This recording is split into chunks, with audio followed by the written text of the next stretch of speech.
For my absence, I won't go into greater detail. Okay, you're here, this is good. Does anybody, we'll move to approve the agenda. Does anybody like to move to? Okay, Allison? I'll second. Second, okay. Any additions or changes to the agenda? Yeah, anybody? Actually, I would like to add a story. A story? A story. Okay. I'll be very brief with my story. Okay, why don't we put that, did we get an update? Oh, so in the agenda, we were going to add in Maureen and Daniel might give an update on Metro Housing. Is that something that we had we've emailed about?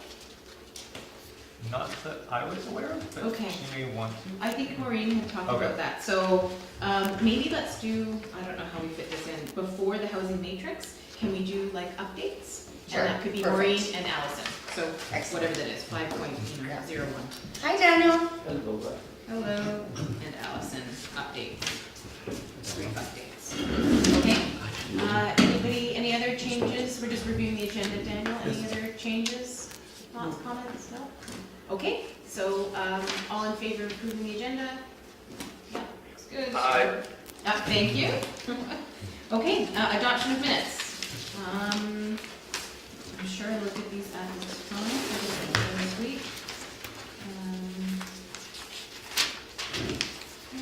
And we'll review the action items.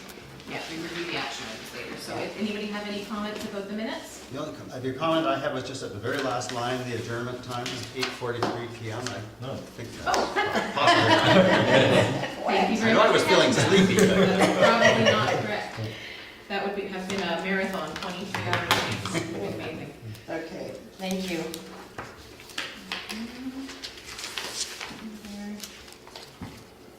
So as amended. Yeah, any other comments? No? Okay, so accept the minutes as amended. All in favor? Do you need more time, Allison, or anybody? No? Okay, so, yeah, no, that's okay. Yeah, just making sure. Okay, on we go. So adoption of minutes done. Public comment. We have a few members of the public. Does anybody want to? Robin does. Anybody else? No? Oh, Dawn does as well? Okay. Yep, so go ahead, Robin first. Yeah, I just want to make a comment and put out a few questions, and I'll be as brief as I can here. Congratulations to the new counselor-elect, Michael. Michael. We're now And official Maureen. with Now, yeah. My tradition as a local housing advocate and a community psychologist is to attend early term and housing-related activities in order to gain insight and ongoing research on how we, as a community, are dealing with our housing crisis. It also provides some accountability and consistency. I came here today because I, like most members of this community, are wanting to know what this term of political office will do differently from the last.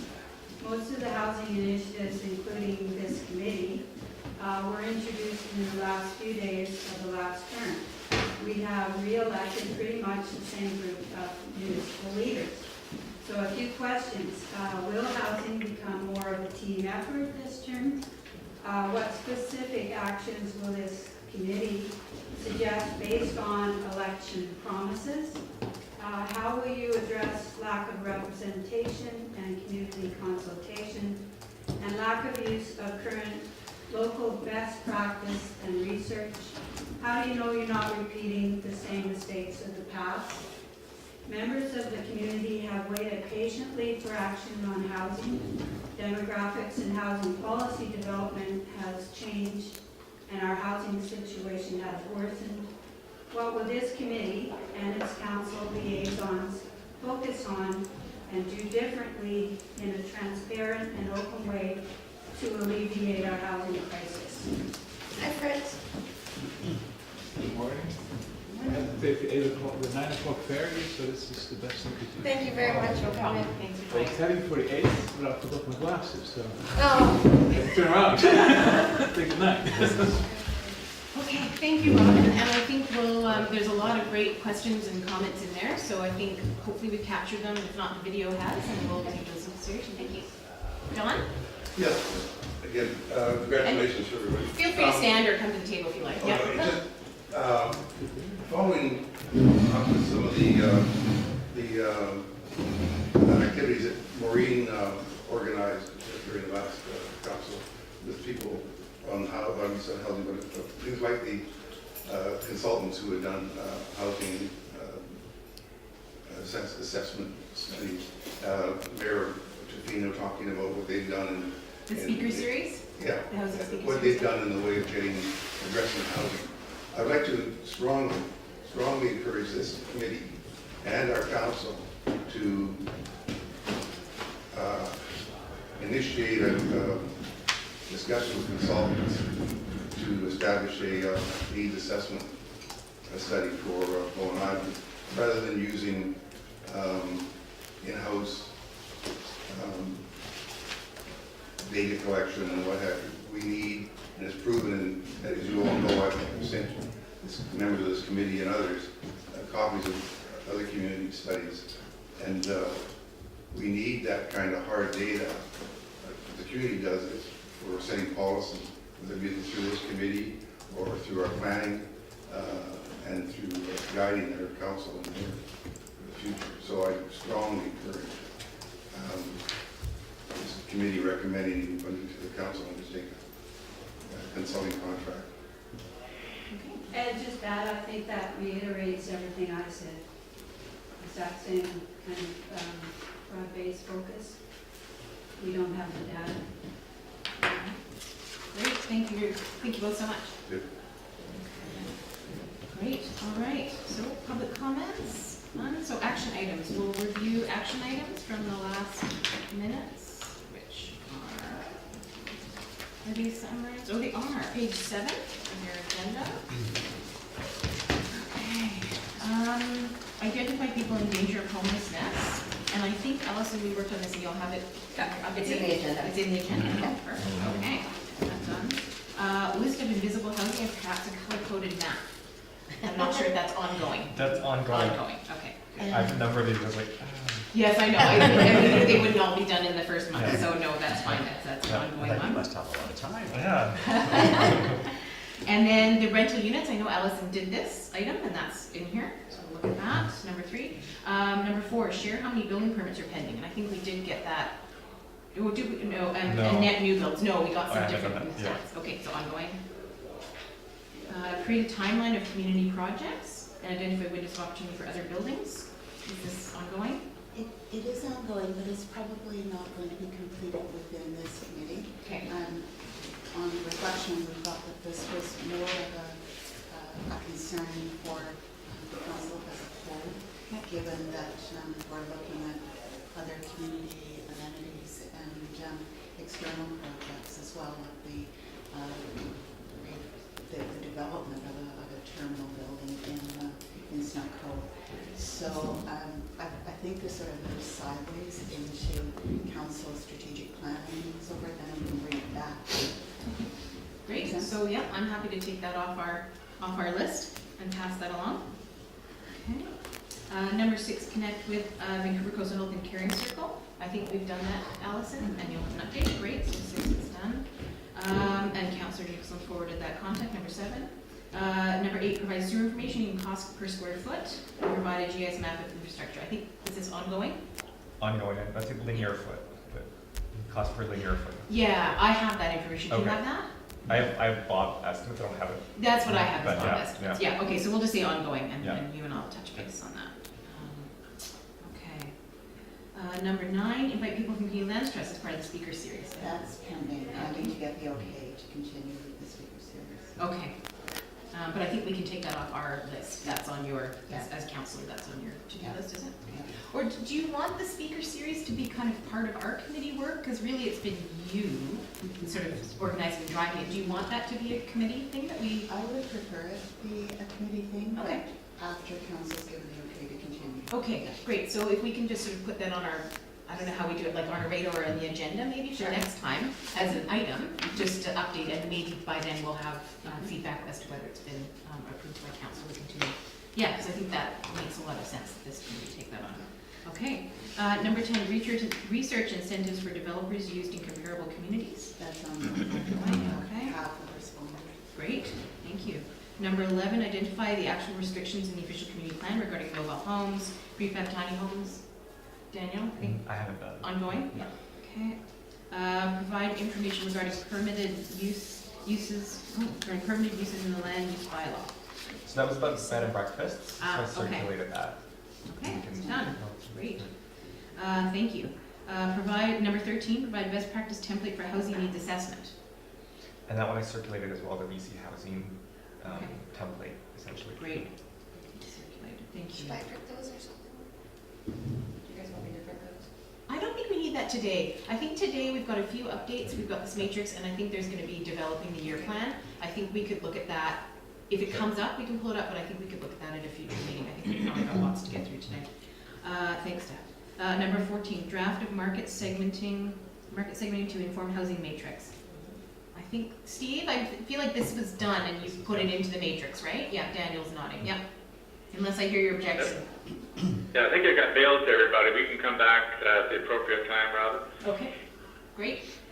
Number 15, ongoing updates to the community regarding HAC. So I haven't done this because I felt like we're still working out our plan, so ongoing, but I think good to keep it as an action item. And confirm with Don Jensen that emails have been received. So I've been receiving your emails, and I think, yeah, and they've been going to the committee, so I think everybody's been receiving them. Yeah. Thank you. Okay, great. Oh, is there more?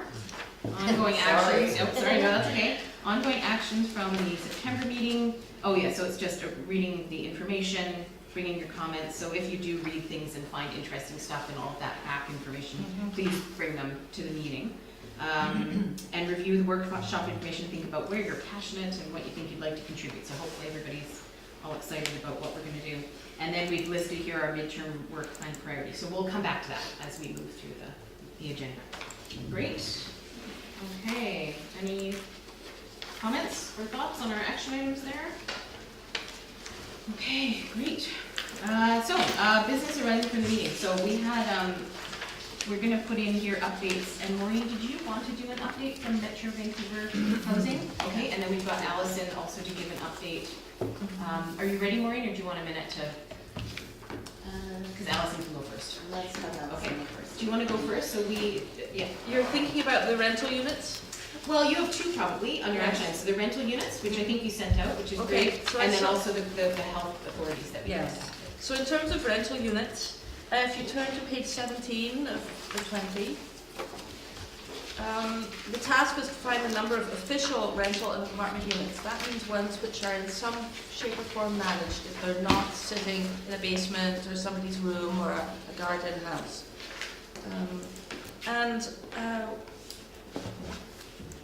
Sorry, where I said total 51 with the marina units, that I shouldn't have included that.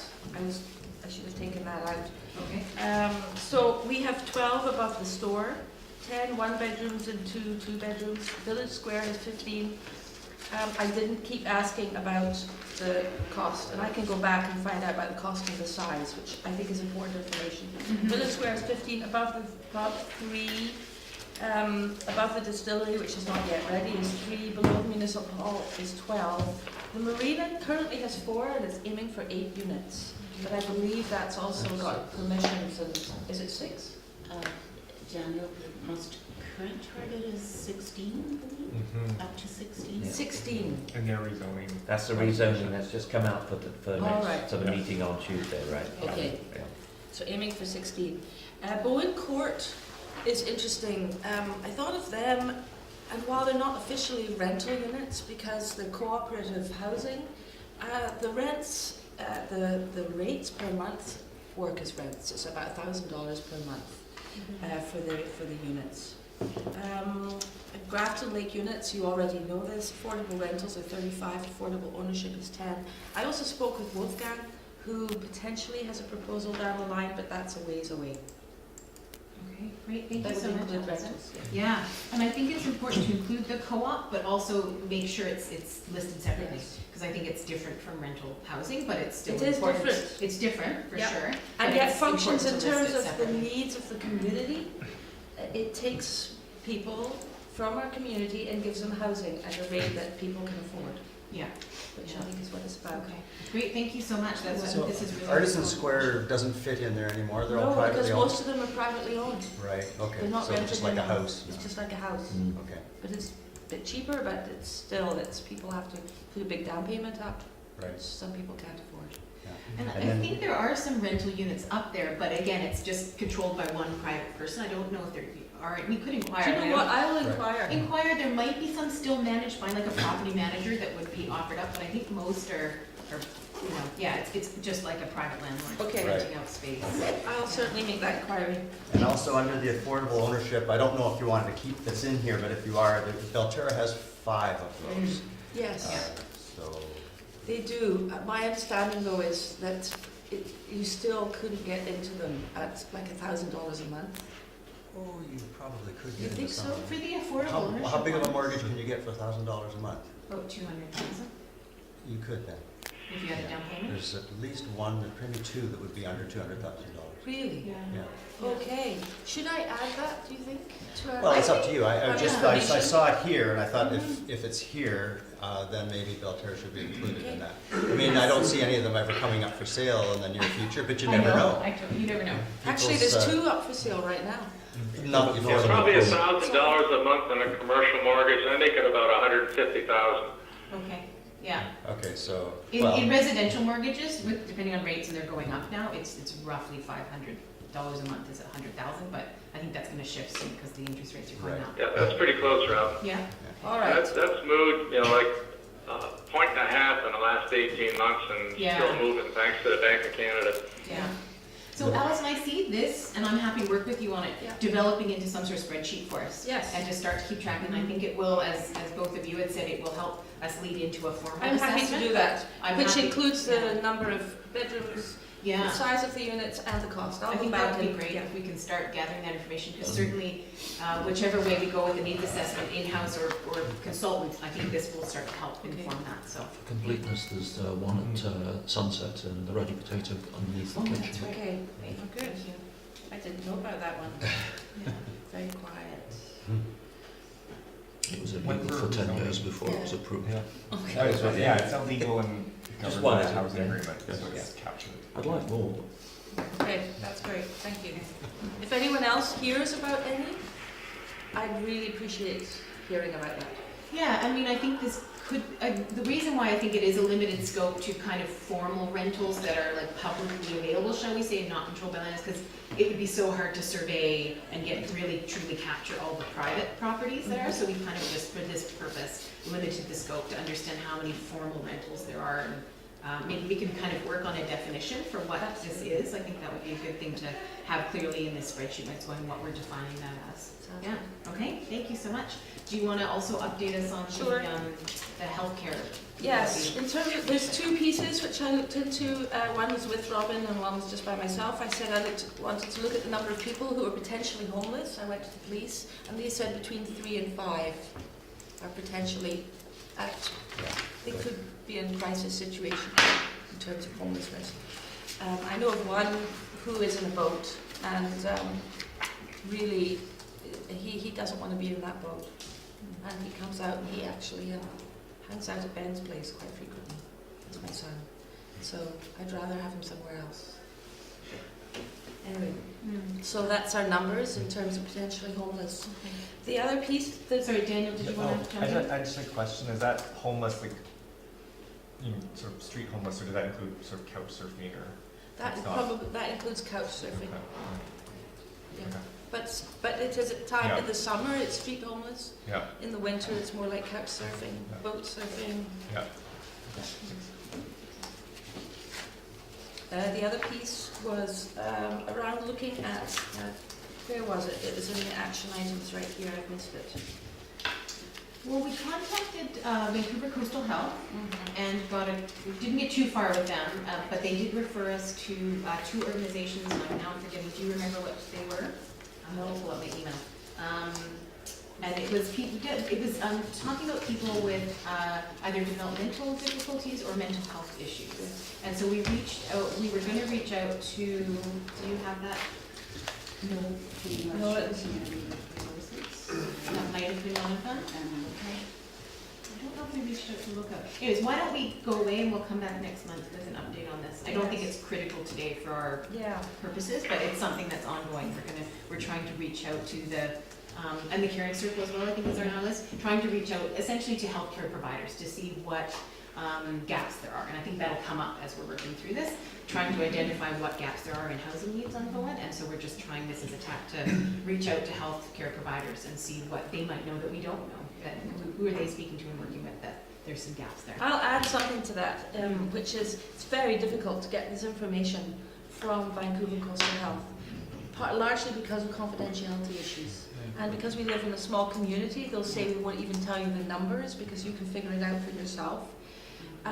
So what we talked about with Robin and I was doing a survey where we try and survey how many people there are out there who have either mental health issues, developmental disability issues, something, whatever, physical issues Even which physical, yeah. prevent them from being able to manage regular housing. And it really is a huge issue. Yeah, because I mean, I don't know, it would be interesting to find out of, other than private residences, I don't think we have any wheelchair accessible rental units, for example, and I don't know what the need is on Bowen. So that's the kind of information that we're trying to reach out to get, that kind of It's stuff. very difficult to get that. I mean, the question is people have to really self-disclose. Yeah. So I wondered about just simply asking the question, saying because we're trying to do this for the community, how many of you are willing to tell just me personally, and I'll put the data together without any names. Yeah, well, and it is something we've talked about, because I suspect something that's going to come up is a survey of some kind, Yes. whether it's one that we just do or it ties into the island-wide survey or something, and how could we possibly tie it? This is something to consider adding to that survey, and how might that work? Yeah, I've just found, so the two organizations we're in contact, I think you were right, we're in North Shore Disability Resource Center and Community Living BC. And I know that I'm going to the Housing Central Conference in a couple of weeks, and I know Community Living BC is doing a presentation there, so hopefully I'll make a connection there. Yeah, so I think this is an ongoing action item for you and I. Yeah. Okay. Actually, this would be a good time for me to tell the story. Is that Oh, okay? yeah. I'll tell you why. It's very real. It happened last week. Ben, who was 3 weeks old when he first came to this community, he's my son, my little child, developed schizophrenia at the age of 18. 1 in 100 people develop schizophrenia. 1 in 5 develop a serious mental illness. Our community has people living right here who are islanders who have serious mental illness. Due to the schizophrenia, at times, if he gets stressed, he becomes mildly psychotic. It's very hard for him to make serious and sensible decisions. He lives in a unit which thankfully, wonderfully is on the island, and I'm so grateful. Steve was part of making that happen. Thank you, Steve. He gets a housing supplement, which he can only receive of $350 because it is an official managed unit. But it also has a caveat, which we accepted, which is a no smoking. Ben is a smoker. Last week, Chris is the manager, and he had numerous times been told you cannot smoke within 30 feet of the unit. When Ben gets psychotic, he forgets. And then he smokes too close to the unit. Chris has had it up to here with it. He's been great. Chris understands. However, Ben got his final warning last week that if he does it again, he's out, he's evicted. I talked to his case manager. If he gets evicted, he loses his housing supplement for life. If he's evicted, there is no other housing opportunities, I've been told, on the North Shore. And she simply said he will end up on the street, and that's where he might have to be. The alternative is coming back home where there's constant friction between him and my husband. It is a nightmare situation. And that's the truth and the reality for more people than you're aware of on this island, and certainly for me. So have that. That's partly why I'm pushing for trying to get something where we have a manager, where it's for people who have. So we have some barriers that aren't quite as high, or lower barriers. Is that what I'm trying to say? Yeah. For people who are compromised decision-making capacity. It's terrifying. Truly, last week we thought we were going to end up with him either on the street or back home. So, which isn't the end of the world, but it's changes our life. So there you are. That's my story. Yeah.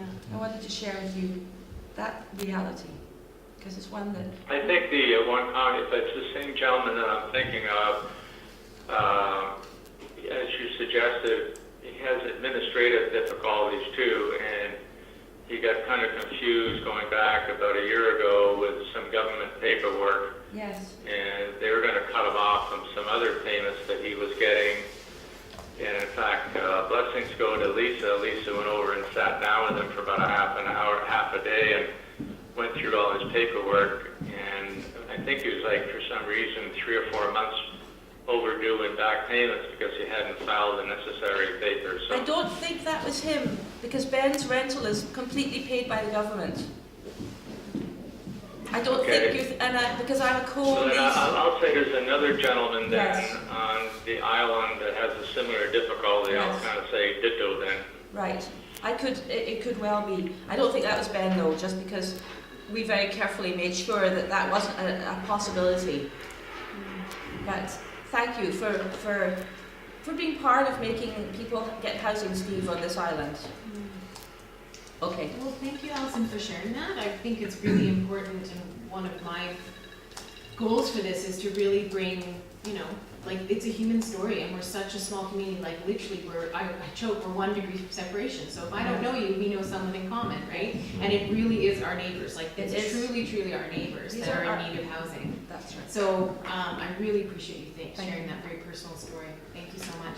And it did make me think, and sorry to put on my very practical hat, that we should be mindful, and I think this is great to share these stories, but we also need, and it's your story, so I think it's okay, but we do need to be mindful of privacy, because these are videotaped in public, so we should make sure if we are sharing stories, if they're our own, that's okay, but if they're other people, we should just be mindful to keep them anonymous and all that stuff. Thank you. Yeah. I probably should have been more careful. I forgot completely that we were being filmed. Yeah. Fortunately, Ben is quite upfront about the fact that Okay, it's great. coming out. I'm really glad for that. But yeah, and I think it's great to bring these stories, and I actually invite you if you do happen to bring them, but we'll just make sure to keep them quite anonymous and really try to keep any identifying factors out of them, but learning about people's and their struggles with housing and what they're actually going through, I think is really helpful. Thank you. Thank you. And it does make me realize, so that's your son is at least the third person that I know of who I think would benefit from some form of supportive housing. Oh yeah, no question. And so I'm guessing there's a lot more, since yeah. there are at least just a few that I know of. So we'll continue our work to talk with healthcare workers to understand what those needs are. And I'm really keen to start some conversations with these two groups and see what we can get going on. Yeah, okay, thank you. So we'll go to Maureen and maybe Daniel. I'm not sure who's giving an update on Metro Housing. I'll start, and then Daniel, if you'd like to add. Earlier this week, Daniel and I and David Hoffman met with the head of the Metro Vancouver Housing Corporation, the person who is responsible for, just make sure I've got it right, the program manager for affordable housing policy and planning for the region, and with Donna Brown, who is with Metro and one of the senior managers. The purpose of meeting with them was to continue a conversation that started about 2 years ago with the prior director of the Housing Corporation, and then there were a couple of subsequent meetings with the Chief Administrative Officer. And we wanted to make sure that Bowen Island was on the radar in terms of Metro Vancouver's thinking about affordable housing. For those of you who aren't familiar with the corporation, it operates 49 sites across the region and provides safe and affordable rental homes for more than 9,000 people. They have recently been restructured with associated funding coming through the region, not a lot, but it's beginning to build. And they have 3 major projects underway, 2 of which are redevelopment projects of existing sites and a new site in Coquitlam. The new with a non-profit developer, and they went through an RFP process. They are putting together a 10-year plan that involves outreach to all of the member municipalities, trying to figure out where each municipality fits within that plan for housing purposes, whether there's a project, whether there is support that could be provided to local initiatives, and just generally figuring out where the pieces are. In terms of what we already have ongoing, we shared that with them. They were quite impressed that there were a number of projects already underway.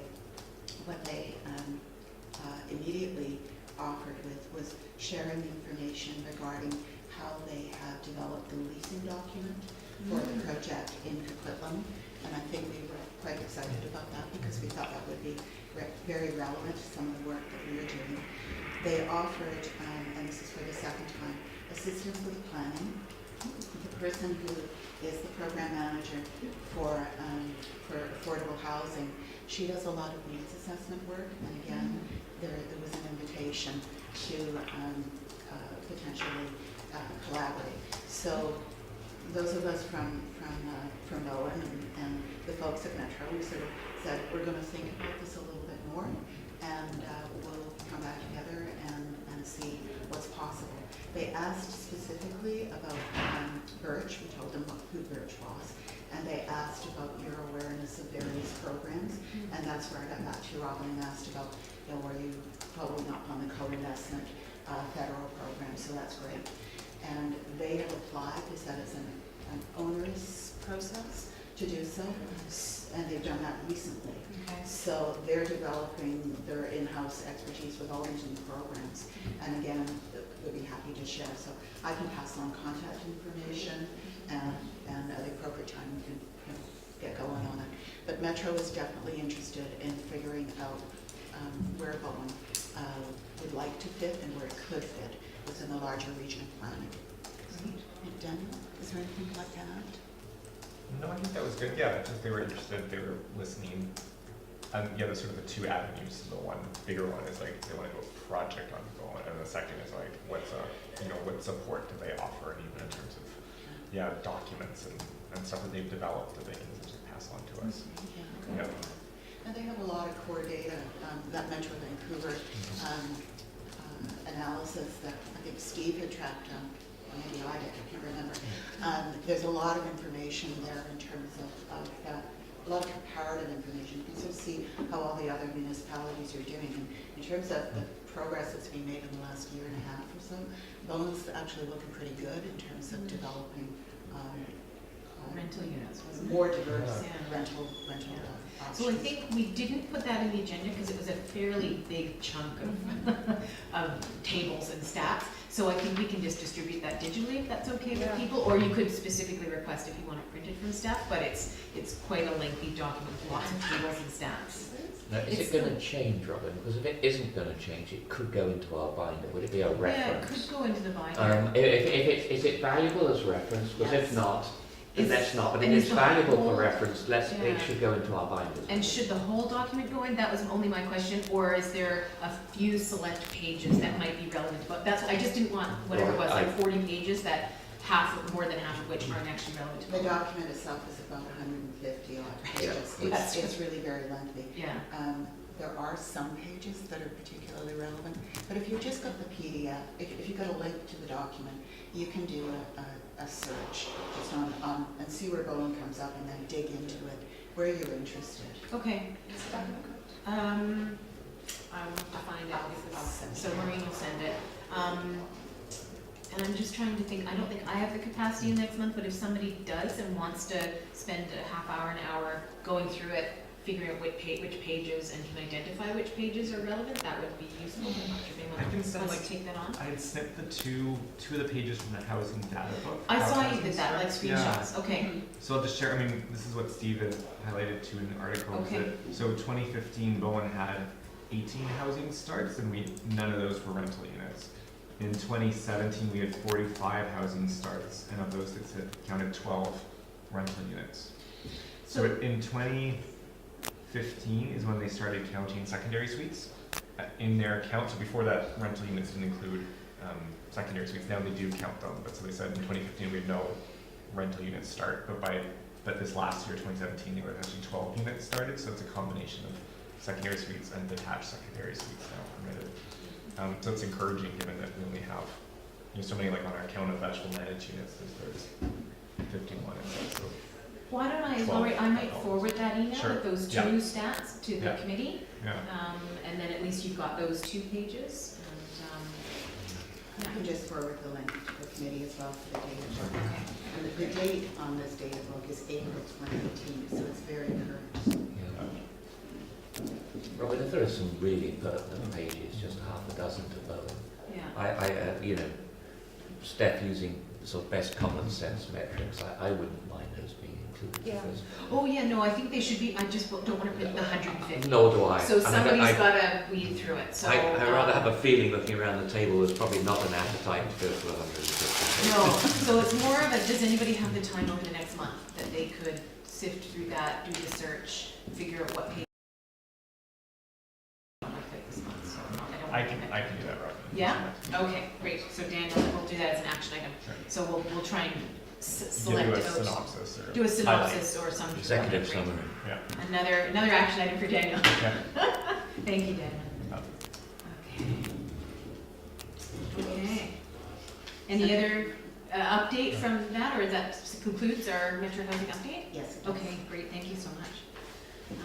Okay, so that was our revised agenda item. So the next 2 items, which pretty much take us up to, like for the remainder of our meeting, which we're doing great, are the housing matrix, which we've got in front of us here. And then the next item is to develop essentially our work plan. So going back over the ideas we came up in the first one, the priorities that we created last meeting, and actually trying to put those into, and I think we had a nice Steph, a nice document that you sent out to create the work plan, is that? Yeah. That's in our agenda, is it? Okay, perfect. So we thought we could review the housing matrix first, dive into that a little bit. This might identify and help us with the priorities that we'll make towards like later on.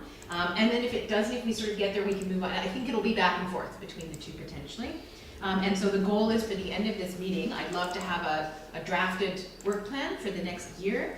And if we're lucky, we'll have some identified subcommittees, or at least starts of, okay, these are the things that we need to focus on, and some people assigned to those to get going on things. That might be a bit too ambitious, so let's see where we get to. So Steve, do you want to say anything, or maybe Daniel, to introduce the matrix before we jump in? No, not really. I just saw this as an action plan in terms of what we want to do moving ahead, and it may be a unilateral approach from me. So if everybody's got their draft in front of them, just highlight it, and Daniel made this thing look beautiful and added some things, so I'll let him comment too. So it seems to me there's 3 major kind of categories. Agenda Some of these page wordings 9. may not be perfect as a first draft. So we've got what I just arbitrarily call housing extensions, and you can see the sub-categories there, and there may be 1 or 2 we can add. And then taxpayer supported, this would be through various housing authorities or federal programs, and then we have private capital. And then down the left-hand side is the elements that have to be in a checklist to get these various things accomplished and actually built and people living in them. Again, that may not be an all-inclusive list, and some of them may not apply to all categories. And one way to approach this, because you can't do all things at once, is if we just picked out one subset from each of the three major items and said, okay, how do we actually get some units built under that category? So it may be secondary suites or something like that under the housing extensions. We've already heard from Maureen and yourself, Robin, that there's potentiality for taxpayer-supported rental housing units. And over on the private capital side, probably rental apartments and rental townhouses are off the agenda just because of the moving interest rates. Just if you eyeball a construction cost on a two-bedroom unit, the minimum rent would have to be about $2,000 a month to make that work, and that's just not going to work in the marketplace. So under private capital, you're probably looking at, condos for resale or some kind of small plot, which actually isn't on the list, small plot manufactured homes type of thing. And if we zeroed in on three of them, then, okay, how do we get those going so people in the public can see we're, doing something rather than studying stuff? Anyway, that was my approach, which may or may not get any traction. Okay. Daniel, did you want to add anything before we dive in? No, I think Steve should get all the credit. He delivered it to me, and I sat on it for an extended period of time and managed to type it up in time for the meeting. So, yeah. Hey, the deadlines exist for a reason. Yeah. Robin, can I just ask that under private capital supported, and the last paragraph, the last line is single family. Yeah. That we are at least, you don't have to write it out now, but we're including some of these small developments from tiny houses, from pocket developments and all these under the single family. So at least when we're doing that, we're being sufficiently innovative to say that we don't, when we think of family, when we think of a single family, we're not thinking of the traditional single family house as we know it now, but some of the directions we might well be going into over the next 4 years. So I think that, and the idea behind this is what I'd like us to discuss today is what's maybe missing or what we want to add to this. And then I think this is going to be like a little working group is going to actually work on this, like and fill it in and identify priorities. Like I don't think we're doing that today at our meeting, but it's going to be taking this and actually filling it in, figuring it out, where are those gaps, and then bringing it back to the committee. So I think for our purposes, exactly, identifying those things. So I'd like to see, is that what you just added, small plots? Yes. Yeah, I think it should be, I think that should be added. I think it should be different. I think we should acknowledge single family because it's being built on the island. I don't think we need to give it any time or attention, but it should be there as a column item because I think that's being taken care of. But I agree, I think we should add something that would be for, whatever we want to call it, tiny homes, innovative homes, that aren't really captured somewhere. And that might be in both taxpayer supported and private capital supported. We're not clear on that yet. So I don't know what that's called yet, but maybe innovative homes could be an all-encapsulating title for now. And again, I also think the committee that works on this can work on the actual words, the verbiage. Like if you can switch some of those words around and use different things, but for now, what do we see that's missing? And one, I'll jump in, is just as we mentioned, the supportive housing for adults. I think that's missing in here, and I suspect strongly that's under taxpayer supported. I doubt that it would be under private capital. So I would say supportive housing for adults. There's an exception. Not as to distinguish it from seniors. Well, the John, seniors is identified here. John Reed, what he has with his land, the Allard potential development. Yes, the folks King who have- Edward Bay. The King Edward Bay one for people Yeah. with Down syndrome. Yeah. In itself will effectively be that. That's a And good point. I have a quiet hope that very tiny percentage of those people might be allowed to be people who also have a mental disability or something like that. Yeah. But So let's get out of the way that's first. a good point. Let's include it then as a column I under see. private capital as well.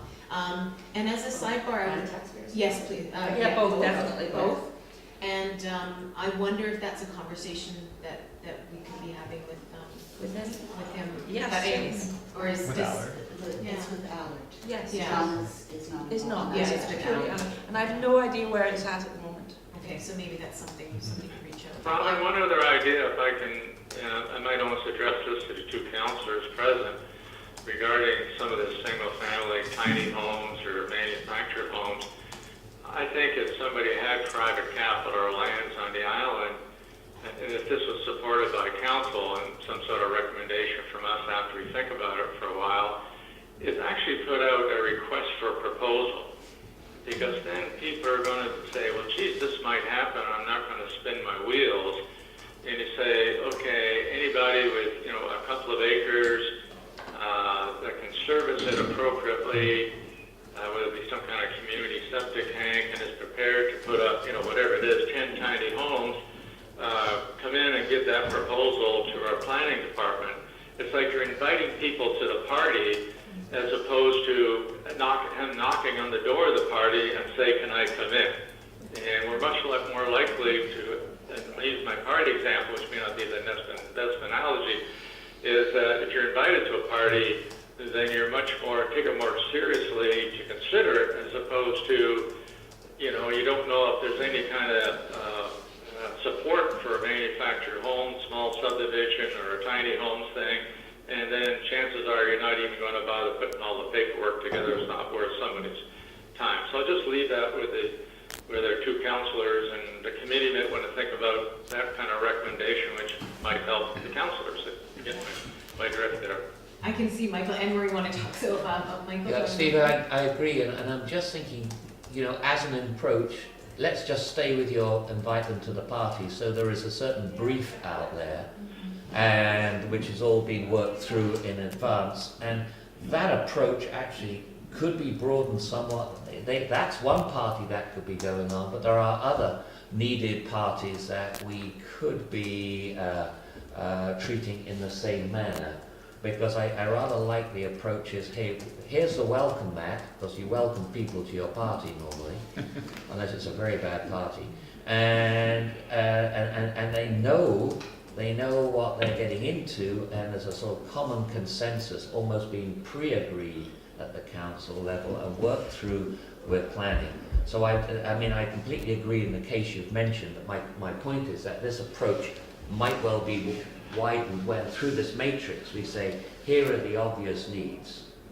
I absolutely agree, Mike. We could cover off 3 or 4 different categories. Yeah. It'd be the same thing, in both our past, if some community put out an RFP and say, we need a new hotel in our community, and they send out that RFP to 10 hotel companies, everybody's going to take a hard look at it, as to somebody just spinning their wheels and knocking on the door of a community and say, you think you need a hotel? And you say, which is going to get the fastest response, just using that analogy. As usual, it's one of my worst analogies, but you get the drift. Yeah. I think that's a great idea, Steve, in terms of something that this committee could be doing through this. We're saying, well, tiny homes, and these are like principles that we think, if there's a landowner that has land that's, whatever the criteria are, can support the septic, and blah, blah, blah. Yeah, I think Daniel's absolutely right. I think there'd be people like yourself that would put the details in the request for a proposal, certain zoning, and you want it to be a certain size, and, they got to obviously have bathrooms and blah, blah, blah, and septic tanks and whatever. And I think all those rules sort of go out with the RFP. So as Michael said, the bidders know what they're generally getting into. Yeah. I think it's brilliant. It also makes it very clear to the community that there's people in council who really care about this. I think that's really important political. I'm being a non-political person here, but the council can say, well, listen, we sent out 3 different proposals for, 3 different categories or whatever the number is, and they're saying, we're trying, and hopefully something comes back, and if nothing comes back, at least they can say, geez, we were reaching out, and we had an idea, and sometimes ideas don't work out so well. I just want to mention one thing. The West Vancouver actually tried that about 10 years ago. That was maybe a bit too early, and the political situation was maybe different, definitely. But it was a pilot project for smaller homes, for basically everything that's in that single-family add-on concept. And council was quite enthusiastic. Our firm was actually working with a landowner on it. And in the end, politically, they got stuck because West Vancouver wasn't ready for it. It actually kind of backfired. And the approvals that they gave, in the end, still had to go through rezoning. And some of the positive feedback from council didn't work out because in the end they couldn't deliver through the rezoning process. So I think that if you do it, it's all fine. I mean, all for it, but it needs a little bit of thought on how that would pan out. Because you I don't. think those are very good points, and this is something up to council to decide, but if there were some draft parameters drawn up by Daniel and his colleagues, then, you know, a strong majority of the council's got to say, yes, if we get a proposal that meets all these criterias, then we will directionally support it. The worst thing you need is the first two proposals come in and they go nowhere. Well, then, you know, forget about the whole idea. The third proposal is just not going to arrive. Yeah. I wanted to give Maureen the chance because she wanted to speak a few minutes ago. Yeah. This has come up a couple of times in the past, Steve. As part of the housing series, a few of the speakers mentioned this as a strategy, and Metro Vancouver did the same thing. So I think there actually is probably a quiet consensus on council that we would be interested in doing something along these lines for housing, but also in assessing the interest for light industrial land development. I think part of the reason it hasn't moved forward faster is that we were engaged in a rezoning process that we wanted to get through, because there's a chunk of land in Lot 1 that is ideal for a potential RFP to see, a housing RFP, to see where it goes. We have our strategic planning session on December the 11th for council, and I think that Michael and I would be happy to bring this forward at the strategic planning session to see what kind of formal appetite there might be from council. I think that'd be great, Maureen, and I think a point to emphasize to your colleagues on council is the parameters would be tentatively approved by council ahead of time. Yes. So they know what they're getting into, if you know what I mean. And they have to reserve a veto at the end that it was just the wrong piece of dirt where a particular project is going, because you don't know where the dirt is until the person comes through the door, sort of thing. But as far as the nature of the housing and all those parameters, which Daniel knows much more about than I do, they would actually see those ahead of time and sort of give a directional nod to, or whatever you want to call it. I think, go ahead, Michael. Yeah. I think the acid test of this is, are we providing to the party invitee sufficient degree of certainty to make this whole project worthwhile their coming forward? And I think, Steve, and I appreciate the comment on zoning and other things. We all know in the development world, this word certainty is not going to go away. And if we can do that, we greatly increase our likelihood of success.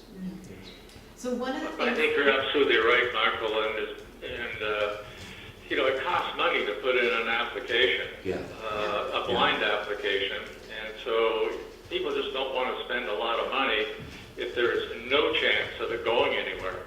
So they appreciate that council and others have to opine on what's coming in, but at least let's get some early ground rules, and if they can operate within those, people may submit something. I love this, Steve. I think you've hit the nail on the head there. What I was going to sum up was, I'm hoping that we'll get more. This is a solution that you're offering, which is a wonderful one, and it's a great idea. I think we should absolutely explore. And I hope that more will be identified when this matrix gets filled in. So you're identifying a solution for a problem that is really the rezoning problem. And just as you said, a rezoning is really challenging. It takes a long time and a lot of money. And you've got to be willing to put that up front, and the time and the effort and the money to go through the process with no guarantee of results. So I feel like the solution you're offering is a problem that will be identified through the matrix, which is fantastic. And let's leave it with the councillors for now and take it to your strategy session, and I hopefully get some positive feedback at our January meeting, and then I think we can see if it's, and then we can decide where it goes from there, if it's subcommittee work, if it's Daniel, if it's what the process might be. But I'm very excited. I think that's great.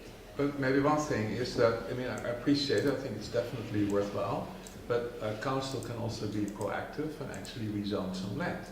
Because Which we whatever you can Yeah. make, if you Yeah. want something to happen quickly, it has to be outright. And what we notice in our office, that anything that needs a variance, that needs a rezoning, Yeah. that has design guidelines, is you double or you triple the amount of time. Even like when we put a fee proposal together, we exclude anything that is unpredictable, Yes. because we know it can actually triple the amount of time. I mean, so it is like, and there's always a desire to control things. I give you an example in the Snugcove Village, we have design guidelines. But you think, well, yeah, we all want it to look nice, but the amount of time and effort and uncertainty that's embedded in that is just huge. So, you know, it's almost like this: if you would want something to happen quickly, and you don't mind how ugly it is, because you trust people that they come up with something reasonable, that will probably go much faster. Right. Well, I wouldn't mind just holding to that point for a moment. Go ahead. Yeah. So, because I do want to label this, because if we're in the business of making things happen, what I hear very clearly, firstly, is a certainty. And secondly, that marvelous someone just said, the rezoning, the time, the effort, and the dollars. Yep, it's unbelievable. And I think strategically, you know, the element of trust. Why would someone build something that looks appallingly monstrous? At what stage do we actually trust people to do something, which is, at what stage and what guidelines, safety barriers, but call it what you like. Because unless we destrangulate this system and simplify it, we're going to be talking about this for the next council. So I'm going to make one more comment if I can, and then I'll close my tent here. And that is, I'm going to guess that 90% of people that may want to do this probably already live on the island.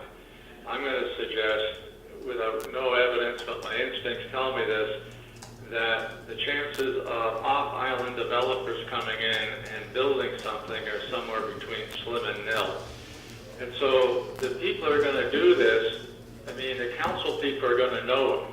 It's going to be their next door neighbor or the person that lives down the street, or people are at the golf club, or I tripped over them in the Ready the other day or something or other. And I think that makes a difference. We're a small community, so this trust thing and encouraging proactive people that have that kind of background, they're going to be known entities. They're not going to be like, excuse my language, aliens coming from Vancouver or something or other. So I think that's very relevant in the relationship that council can build. Yes. I'll hold my tent. No, that's all right. I think so. We'll probably start to move on, but I think both of the things that we've just been talking about relate to rezoning and the challenges of that. And so I think once this is filled in, we'll see those. And it's becoming clear to me that there's either a working group or a report to be done or something to look at ways to make rezoning easier, to sum it up in one sentence. And I think there's a lot of different ideas and solutions, and I think it would be very worthwhile having a small group of people, in whatever form that is, looking at those and coming up with some recommendations. So we had 2 here today, and I'm sure there's more, and I'm sure there's some precedents for in other municipalities. Maureen? Yeah, I'm going to be contrary about your matrix, Steve. You've got 3 main categories there: the housing extensions and taxpayer supported and private capital supported. Shouldn't it just be 2? Taxpayer supported and private capital supported, with the housing extensions under private capital supported? It doesn't make sense to me to have 3 categories. Yes. Yeah, I think that, or did you mention? Yeah, Maureen, I'm wide open for terms of editing this. I'm not even sure that the labeling of the subcategories are right. And I think somebody already mentioned in single-family homes there's 2 or 3 different types. So I just saw this as introducing the concept, and then it can be edited and flushed out, etc. So I take no exception to your comment whatsoever, Maureen. I agree. I think that the distinction could be, this could be reworked if it's appropriate, off the top of the head, into more so, I think, Steph, don't worry about changing it right now, more so existing renovations and new builds. That's a different way of looking at it, and I think that's maybe where partly it came from, which is housing extensions, which was kind of included in existing or something like that versus new build. So I think that's one way that it could be looked at, and I agree, it could be as simple as taxpayer supported and public supported. It could be in new build and renovations. you know, the taxpayer support and private capital also looks very much like the housing continuum, which we've seen, so we could look to that to inform us. The other thing that I realized that this does capture that the housing continuum doesn't specifically is the seniors and the seniors care, and we could even put in there, like we've added supportive for adults, palliative care, you know, nursing homes, I think that's in there, supportive housing, so aging in place things, so there's a sort of the chronology of life as well, and one that is sort of, yeah, employee housing's on there, rental apartments, like one that's on my radar is like sort of dorm style of housing, like having, yeah, so I think this could, I think, yeah, there's work to do for the committee that takes us on, as to what are the categories, but this is a fantastic start. And then I think that could be at the committee or working group level, to start to really get into that, how do we, and I think that would be a workshop almost on its own that I'd be excited to be part of. Maureen and then Allison. Is the other point, it might be helpful, and I don't know if this is true, but it might be helpful to visit the census categories for alignment between those categories and to the extent possible, the categories we're using here, so that we're able to Common language. common language as much as possible. And maybe the needs assessments as well, when, if and when, if we have that already, or the new ones. So I think that's very worthwhile, is aligning those categories with standard ones that are out there. And then, but making sure that we also might need to expand it, because it might not be enough for what we're looking for, but at least somehow acknowledging and aligning those. And it may be, I'm even seeing, there might be a category that's the census or the housing needs, and maybe we have 3 subcategories, because we actually want it to be more specific, like single family, we might divide down. So I think there's some work in that as well. I think that's a great idea. Allison? Well, I was just going to say I agree with you that housing extension is a different group of people who are providing that housing to private capital supported. So housing extensions would be people who already have their, as you said, existing housing, and they're just adding to it. Whereas private capital, my understanding, is more likely to be a developer. So it's very different group of people who are providing it. Yeah, so I think that, again, that could be worked You can out put with that both working group. subcategories under private, but Exactly, there I are think still that's 2 what it is. different categories of development. Yeah, absolutely.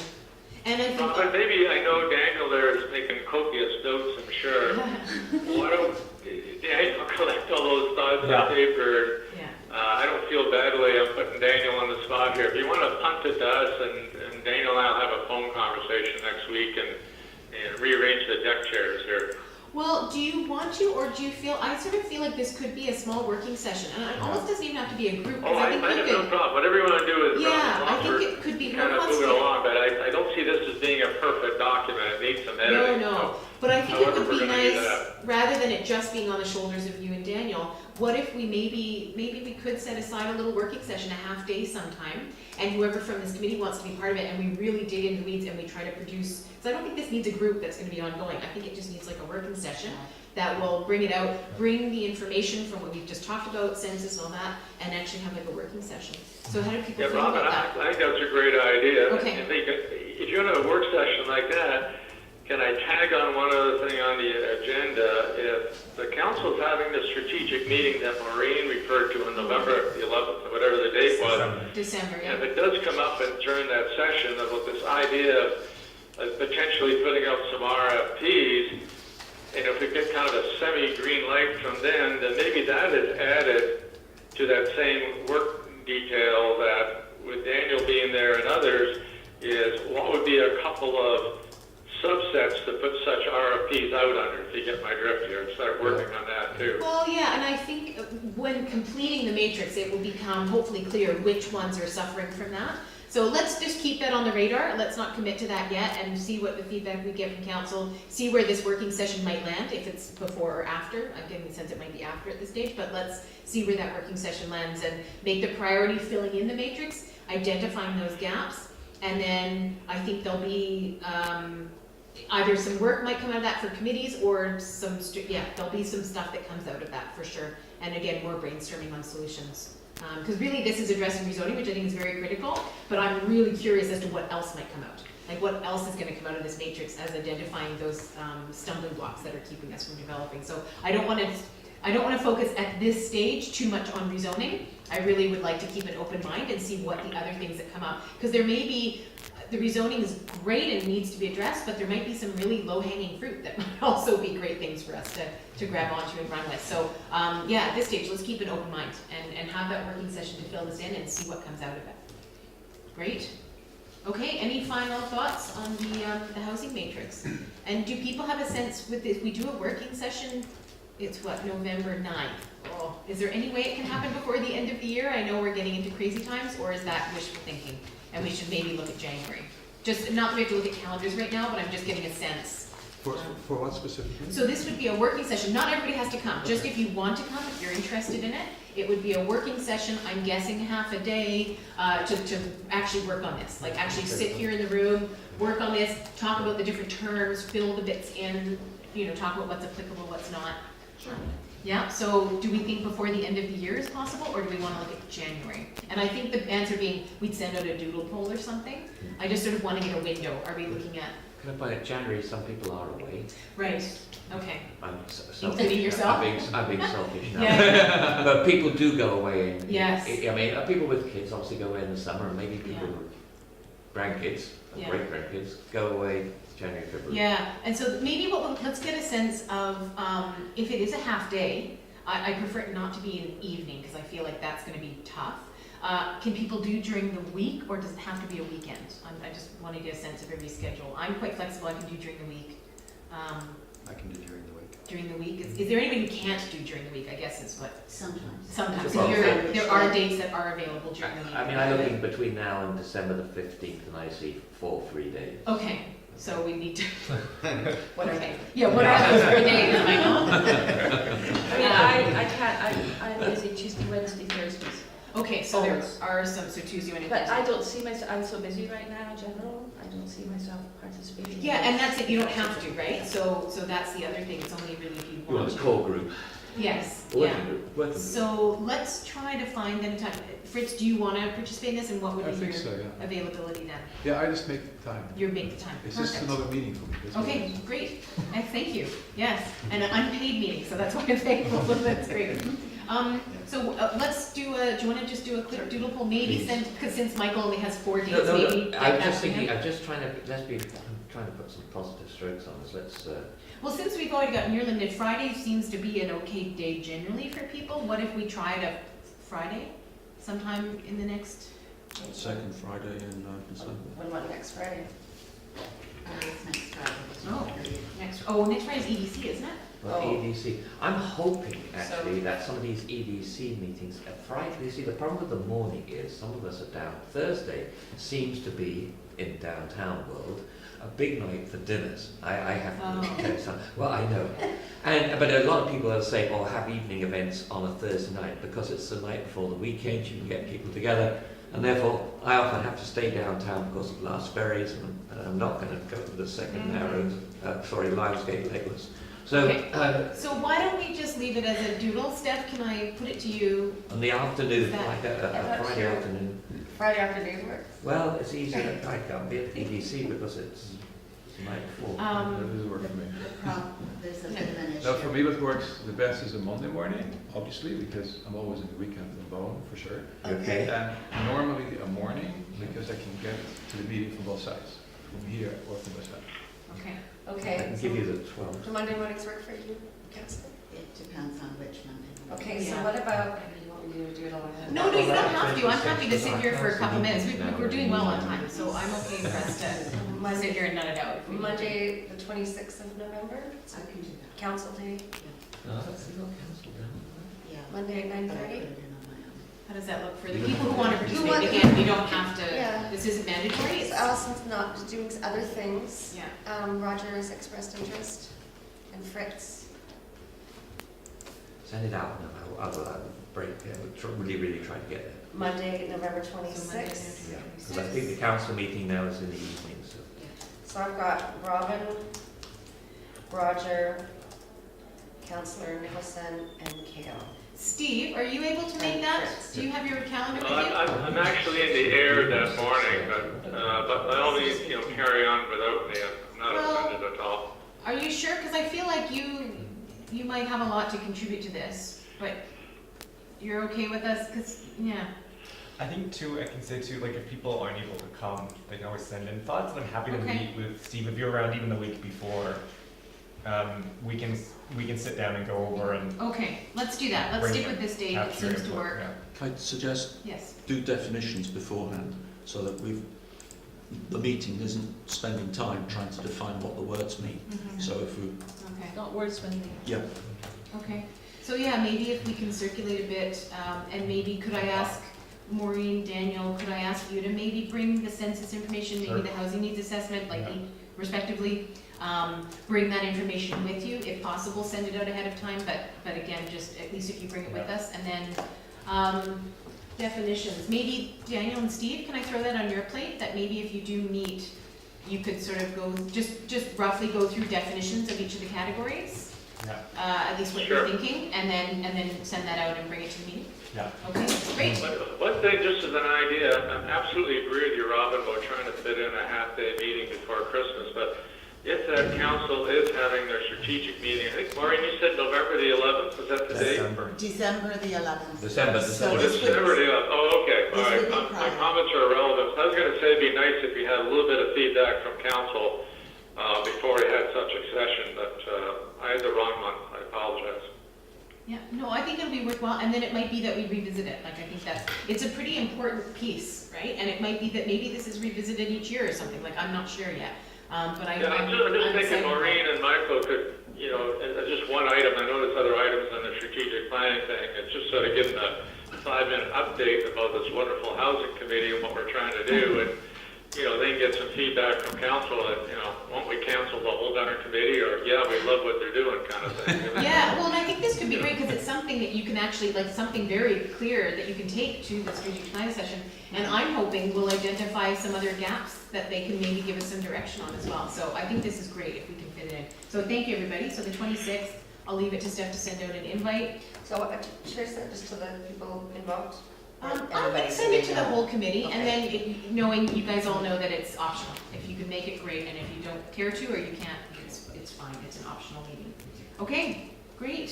So let's go on to the work plan. And this is reviewing all of the wonderful ideas that we came up with. Yeah. And, where are we here? So it's on page 13. The list of everything starts on page 11, which is our goals, the visions, identifying gaps and needs.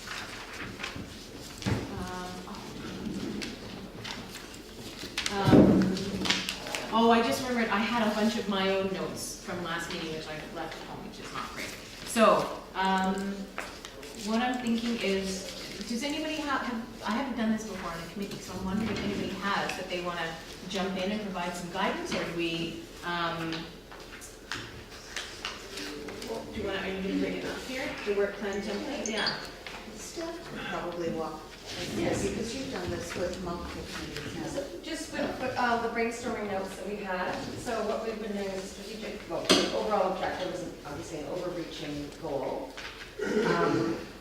An action, just kind of take the notes that we created last meeting, Yeah. splash it onto here, and the environment committee, we changed timing. We couldn't get a real sense of concrete timing, so we just changed it to the priority level. Okay. And even that was loose. It was loose, it's hard to say something's low priority, so we just sort of identified one of the list as high. Members assigned was quite, people grabbed things they liked, there's no pressure to complete, but it's something everyone has ownership of. And partnerships are of other committees, like PC Housing, Metro Vancouver, whatever the group is. Okay, great. I feel like you guys, your work is so structured already. I know, I feel like we jumped in already. As much. Yeah. So, and is there any, I see topic 1, topic 2, topic 3, so, okay, got it. So the topic is sort of an overarching thing, and then within that we might have specific objectives. Yeah. And so ours is kind of already been a bit divided. If you look on page 11 and 12, our list from the Post-it notes. And I'm sorry I forgot my Did we have a summary? Remember we went through, we struck out a bunch, and we prioritized them? Yeah, I think that's where this medium, that's what. Which page is this that on? came, page 10. 10, okay, sorry. So we had all those action items, some of which are completed, some are ongoing, and then we came up with this medium one. Great. And a lot of the ones That's it. striking out, a lot of that ended up in housing matrix. Yes, okay, great, So thank these you were so some of the much. leftovers. Great. So if we look at page 10, these are what came out. So we've got 1, survey of employee housing needs, 2, clear process for building. I'm not sure, does that, maybe, I think that means like the bureaucracy of what it takes to actually get a building built. What we've is already discussed, Streamline. yeah. Yeah, so I'm gonna maybe change that to streamline. Streamline development process. I think that might be. What was it about transparency, people knew? Yeah, okay, and transparency. Robin, there's a difference between streamlining and offering leadership for the direction, and the RFP proposal is all about us giving leadership of what we want on the island, as opposed to just making the technical mechanisms work well. So do you think that do we need, is this committee's work to streamline the development process? Probably not. Or is it? And then is that a separate, and I agree, is it totally separate, or is it a distinction and they're both under the same topic, but maybe they're different objectives? Because I agree they're distinct. If you say streamline, I think that's okay, but enabling is a good word too. Enabling, okay. Because that's normally the problem if something doesn't happen, because it isn't enabled by some form of legislation. It would be this committee that would enable, whereas it would be council that would streamline. Well, for instance, if you want to, if zoning is in place, you have enabled that actual process to Mm-hmm. Are you streamlining it? Maybe not. Streamlining suggests more you streamline an existing process, but enabling is much more encompassing. So I'm thinking, why don't we list this as a topic, is the development process? And then there could be subsets under that. Yeah. Maureen, did you want to? When Steph was suggesting how we proceed, she said splash the topics up there. Okay, Why don't we splash the topics up flash there? the topics up So there. Okay, topic 1 is, survey. it's at a higher level, it's housing needs assessment. Okay, And then the survey of employee housing would needs be under could that. be under that. Perfect, So, okay. Steph, I'm thinking that that's the topic, not the overall objective. Oh, okay. Topic 1. So topic 1 is housing needs assessment. Okay. And then let's just keep going to get all the Get the topics. topics. Thank Take you. another run at it. Okay, so topic 1, housing needs assessment. Right. Topic 2, let's say development process, just to be broad about it. I think we can dive into it a little deeper. Topic 3 is the housing matrix. Again, that might shift around, but let's see where that lands. Topic 4, which I think is a really important one, is short-term rentals. The land bequeathment is part of the financial picture, so land bequeathment and number 8, they're aligned. Yeah, So- they're aligned. So let's combine those into And can financial you move tools. 5 to 8? Yeah, so financial tools, Financial let's just tools. call it that. for the Don't moment. specify land bequeathment. That would be an objective. If you want to throw it into objective. we can- Overall, or one of these? One of the little ones, yeah, land bequeathment. Make sure it's in there. And then the next one, alternative housing forms or something So like that. next topic, yeah, alternative innovative housing forms, whatever we want to, yeah. And then the next one would be zoning issues. Yeah, and maybe, yeah, okay, let's just call it that, zoning issues. For now. Oh, we have too many. We'll come up with some. So that gives us a frame to toss. Thank you, that's great, okay. So, one of the ones that's really close to my, or on my radar very seriously is short-term rentals. And I feel like it's a, so I don't know where that ended up. No, that's okay. Do you need a minute to just? Okay, why don't we just take 2 minutes and let No, it's Steph. okay, it's good. Yeah, you're right. What was it, zoning issues? Let's just call it zoning issues. We can refine the wording later. Yeah, I would make it a bit broader actually. I think it's just bylaw issues. Zoning is one set of bylaws, and there is an official community plan. There is. So zoning and bylaw issues. It's basically the Bylaw. which The bylaws are in the way. Okay, bylaw issues. Yeah. Yeah. And if you go back to the RFP idea that's been put forward, It's actually, is it a council strategic plan to go from the OCP, which has many wonderful directions of what the island's going to be, of actually prioritising some of those and put them into that RFP proposal, saying, well, yes, we really will want to move forward in this area. I'm gonna say that that's probably part of it, when it comes down to actually doing the work on, Yeah. if we get that direction, that it's a working group or whoever works on it with Daniel or whatever it is, that, yeah, I think that would be part of it, yeah. Where did that end up, the last one, sorry? I think 5 issues, yeah, I think that's fine, because So it's, pop up to. so if we go up to the top, yeah, up we go, and, so short-term, if it's, sorry, it's not the first one, I'm jumping around a little bit, it's the fourth one, I think, short-term rentals. Yep. Yeah, short-term rentals. So I feel like, in my mind, and I love that there's partnerships in here, I'd like to see something partnership with the EDC, with the Economic Development Committee, because I think it's something that's on their radar as well. And it would be really neat to see if we could get a working group going. And it would look at all of the information that we've gathered, and I'm imagining it's somewhat like the project that happened with the Build a Business licensing, that a small group of people, a working group, went through, did a bunch of research, reached out, found all the information, created a report, and then that report went to council. So I'd like to see if we could make that happen in conjunction with EDC, work together on it, do the research, bring forward ideas, and hopefully we would then make a report to council. But I'm not sure of the process. Do we need a direction from council, or do you guys approve our work plan and say, yes, do it? I'm not sure of the process on that. Just a question, we have a temporary use permit coming forward in November 26th, which might jumpstart this process. Are you able to speak to that? If not? No. No. Okay, okay, So there may be some direction forthcoming. Mm-hmm. Yeah. okay.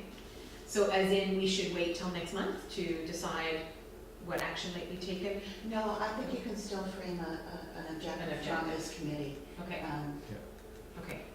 So, but maybe not jumpstart, don't have a meeting next week. No. Got it, okay. Please excuse my ignorance, but could you just clarify what the issues are around short-term rentals? So short-term rentals are what are often referred to as Airbnb. Yeah. So it's people renting out accommodation on island, whether it's through B&Bs, I don't know if commercial guest accommodations included in that, but Airbnb, all of those different platforms that included. Yeah. So short-term rentals, the quick way of phrasing that.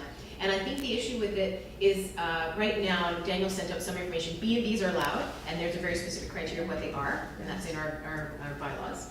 And it's this gray area, or it's an outright black area that short-term rentals aren't. So for example, I think if somebody's got a house and they've got a secondary suite with a kitchen, technically they're not allowed to rent that out by the night or by the week or whatever. It can only be rented long-term, but of course we know that there are people doing that. And so I think the whole issue that I'm hearing from people and that's on my mind is, what are we gonna do about that? Do we want to, we basically need to address it. It's not being addressed right now, and we need to figure it out. And I don't think anyone's talking about an outright ban and shutting everyone down. I think it's more about what's out there, what are other places doing, how are we controlling this?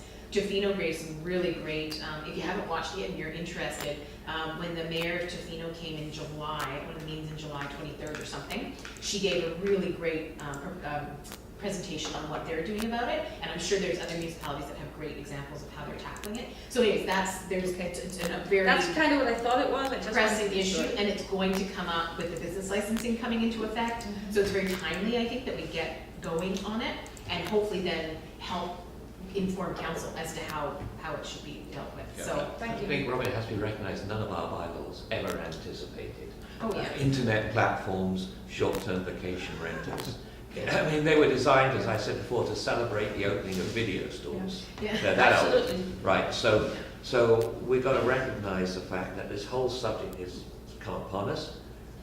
Fortunately now, well, I've just come from an Islands Trust meeting, and believe me, they're all having the same issue. And the first thing is a shortage of information. Shortage of information can be overcome. Tofino has done it, Vancouver has done it, and Victoria has done it, because there is another platform that monitors all the other platforms. Yeah. Great. Right. Yeah. So not to dwell on this, but we are going to have to bring our bylaws up to today's reality. And I think that's what it is. It's actually, what I would hope this would inform is a revision of bylaws of some kind. Yeah. So, I just had a sudden thought of, what if one was to do a lottery and you said in any given year you're only allowed the island will only allow 100 Airbnbs and you get to apply for it and there's a lottery that comes up. Everyone else has to do long-term rentals. well, it's, Some places do that. some places Do do they that. I really? think there's, I mean, more through a temporary use permit, but yeah, but Yeah. so sort of, I think the options essentially need that like community input and what the council direction, what the goal of the policy is, and then you sort of can shape your policy from Yeah. that. I think, and that's one solution, and I think the idea of this is, let's form a small working group, let's explore the solutions that other people are doing, let's explore the problem, get the data, whatever it is, and then come up with recommendations for what we think works for Bowen. And I like that idea, it may include community engagement as well. I think it would be worth, I think for that working group to set the plan, but I think it's I think it's a really important one for us, and in conjunction, if they want to, with the EDC, and we're having a meeting next week, so we can see if that's something they want to work on together. When I am actually, just hold on for a second. I could see this group, which is really, I really love this idea of focusing on the matrix. I love the idea of the RFPs and creating the environment of getting things done. That's one thing. On the other side of the equation, we have short-term vacation rentals.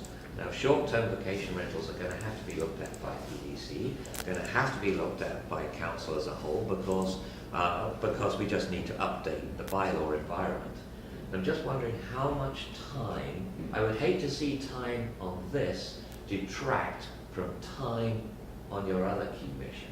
I think it's part of it, absolutely, to work with EDC, but I think someone else was going to have to be the lead on this. Of course it affects housing, but I would hate to see the other very exciting thoughts that we've had before earlier in this meeting derail because we're spending too much time on this.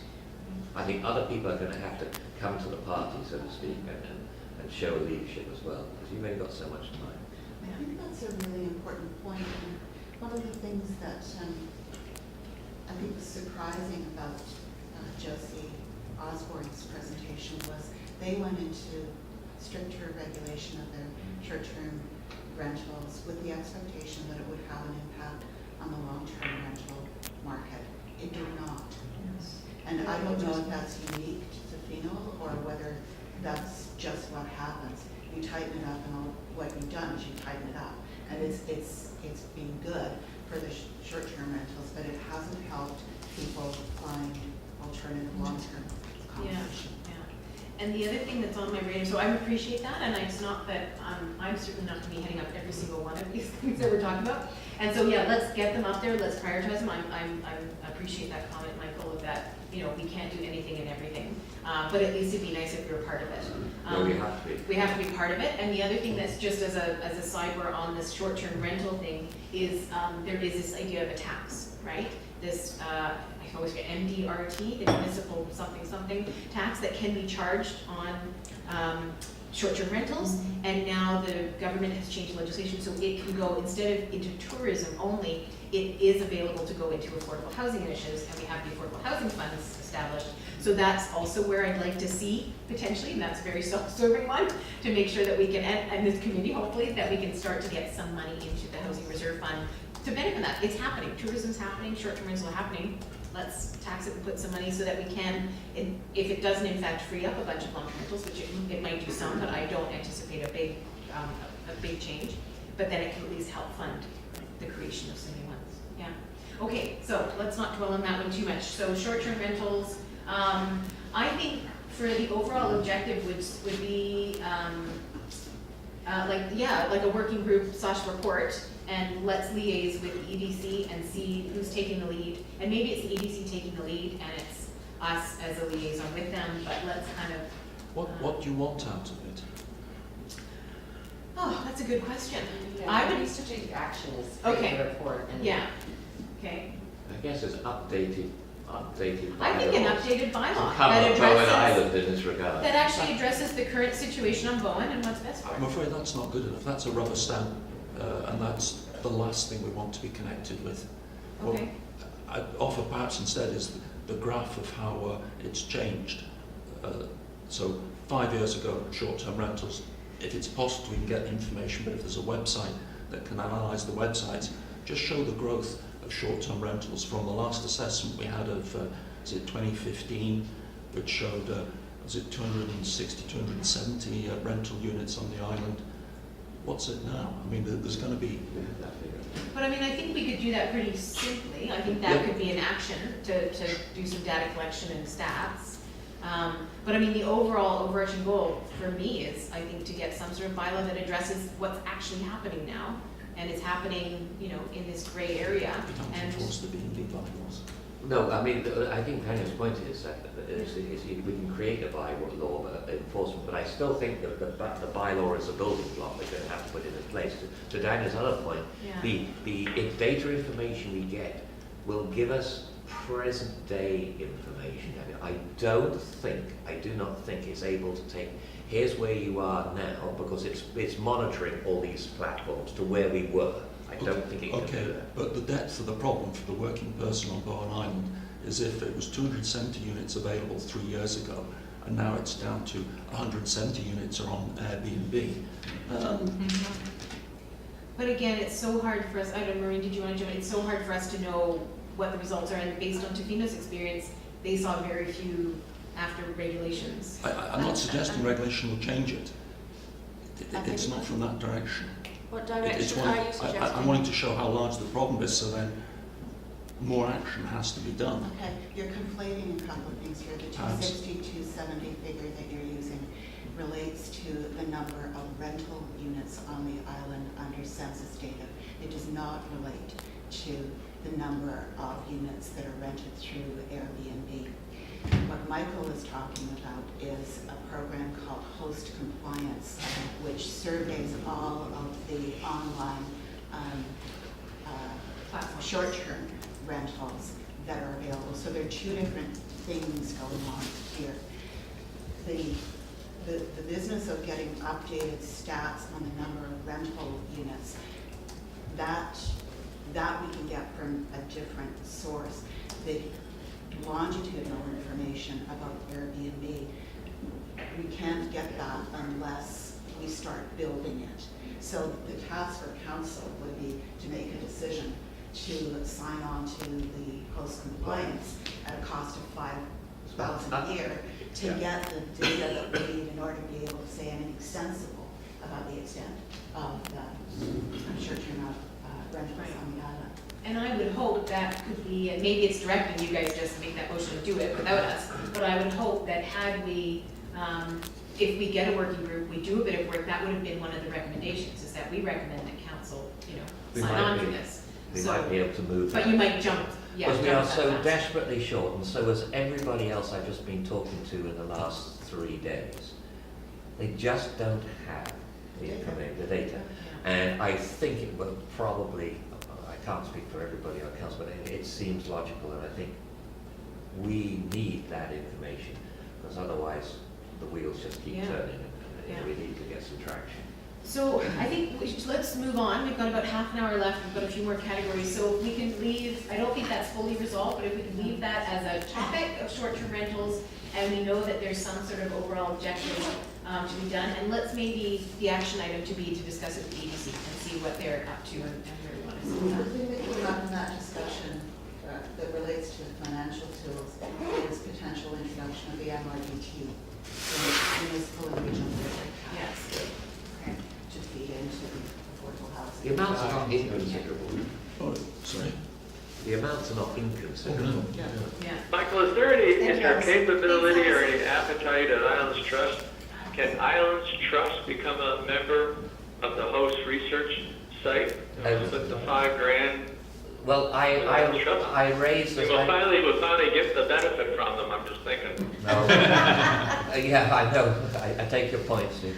I think given the complexity of their individual islands, they are going to have to structure a deal. For example, Salt Spring would have to do its own deal. It's 10,000 people. So I do not know how, they would have to approach host compliance and say, how could you make this work for us? And I would, they heard the word host compliance for the first time the day before yesterday because I raised it. So their eyes started to fog over. Okay. no, We're trying to save our taxpayers, a few grand here. Sorry. No, amen. I'm on board, and a few more as well. Yeah. So, and I think the overall objective of financial tools, is it to feed the Affordable Housing Reserve Fund? Is that the overall objective? Or is there other? I think that would be from our point of view as a community, like that's what I'm thinking. Because there's other things that I'm thinking of about innovative financial solutions for actual projects and stuff, but I don't think that's necessarily our role. I would think if we can come up with ways to feed the Housing Reserve Fund. That's the short term one, Or, the long term. or housing, or, Housing Reserve Fund, because land bequeathment doesn't really fit into that. It's, Sure it does. does it? It's Can we a do it for Housing Reserve Fund? Yeah, okay, so let's leave it at that then. Does anybody, as the overall objective, does that work? And then land bequeathment, potential introduction of MRDT, any other thoughts on financial tools at this stage? We can always explore that further. Only through development. Yeah, development, because that's possible now, isn't it? The housing, in lieu for housing development, if they need to read the affordable housing. I'd probably rather not. Cash in lieu. I'd probably maybe not tie that down right now because we don't have anything in front of us, and it's just another, maybe. Yeah, Yes. yeah. No, but we have cash in lieu. We have cash in lieu. Yes. Yeah. So write that down. So maybe write Well, that that's down. what's, sorry, Cash in lieu. but what are you guys doing about that? Oh, well, I think, that's a good point. I don't know Yes. that we're doing a strategic action on that. No, this is just a shopping list of ways to feed. Okay, Yeah, okay, okay. yeah, let's leave that. Would financial So, tools be like grant funding or something, or somehow supporting that, or like does this committee have a role in that? I'm saying, is that something? Grant applications? Yeah, or well, let's put maybe it a out there. spreadsheet, Why don't we put it out there? or something like that. Where Grant applications. just in terms of financial tools that are out there. Yeah. Well, that would be great. Okay. All right, so let's leave that, I think you're right, they're not necessarily strategic actions, they're just kind of thoughts at the moment, we're organizing Okay. ourselves here. Sure. Survey employee, so let's go, maybe back up to the top since we jumped ahead, which was, I think, the needs assessment. So the overall objective would be, and again, I'm not sure if this is gonna come under, so this may get adjusted, but the overall objective, I think, would be to have an annual housing needs assessment completed.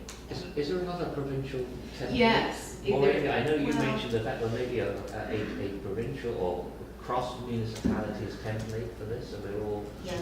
presenting in the same way. Yes, and it's still pending. Yeah. I was in touch with municipal affairs, they are getting their act together. Okay, so yeah, that's still kind of an unknown as to how it's gonna happen and what our role might be in it.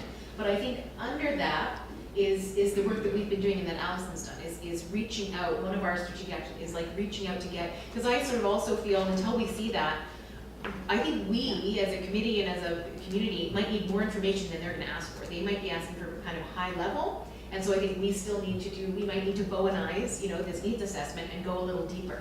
And so it's, reaching out to get community information,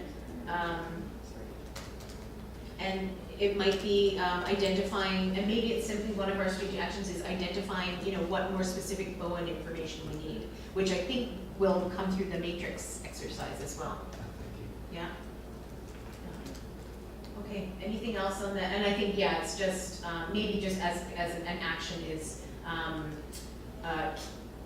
do we phrase this? Keeping in the loop with the BC requirements or action, like whatever they're coming out. So stay in the loop on, with a provincial level requirements, assessments, yeah, sure. Sorry, it's hard to do on the go. I watch you guys do it at the council meeting, trying to come up with wording, and it is challenging to do on the go. Yeah, perfect, so, and I think we'll be able to update on that. Okay, the next one is the development process. So this came out of clear process for building, streamlined development process, transparency. We could always go back to the more detailed notes on page 11 and 12 if we need to. Maybe I'm just realizing surveys. So maybe the strategic action, reach out to community, get information, including surveys in that first one, information including surveys. And then we can just kind of work on what that means. I'm just trying to look through what that what does that development process?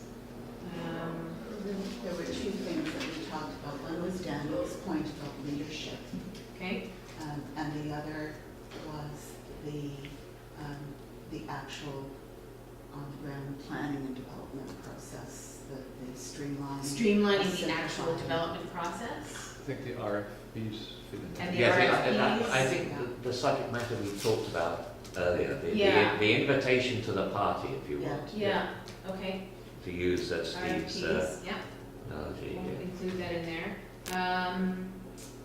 Okay, and just anything else? Is there any advantage in segmenting the island a little bit in areas so we allow the laneway house? Yeah, but that's more detailed, right? Okay, all right, This is that's so okay. broad. Thanks. Purpose Sorry, broad. I'll Yeah, change it. keep it broad, but is there a, That's fine. okay, okay. All right, I think that probably, unless any other, Daniel, is there Develop- anything you would like to see under development process? I know something we heard from, sorry to jump in, I know Yeah. something we heard at the EDC morning meeting with the construction groups of people was difficulty with all of the new requirements coming out. So again, I don't know if that's our committee and it maybe isn't, but is there a way that we could proactively help them in some way? Because really, the construction people are the people building the housing on the island. So if we can make their job easier and more streamlined, it'll be easier and cheaper to build our housing. Do you know what I mean? So, So I think even, yeah, in terms of, you know, what we had before, yeah, I guess that's streamlining the development process, but, okay. you know, help with the guides or, you know, somebody else So looking maybe at under stuff and methods saying like, stuff? this doesn't make any Streamline sense, can you development help process? explain this better? So maybe education for the trades, just to call it loosely, education for the construction industry? Builders, or like, something like that. Information, They wanted someone to help them to know what the Yeah, next but steps just- were, how to fill in. But generally, yeah, just better material or maybe better just how about guides. support and education Sure. for construction industry and developers? I know that's pretty broad and loose, Robert, can I but just ask Daniel, that these people have got the issue we're talking about. Is it they're confronted with a whole lot of new requirements before the site is built? Is there a whole lot of extra administration they're having to go through? Compared with building a house 10 years ago? Yes. yes. And where is that coming from? Province. It's province-wide.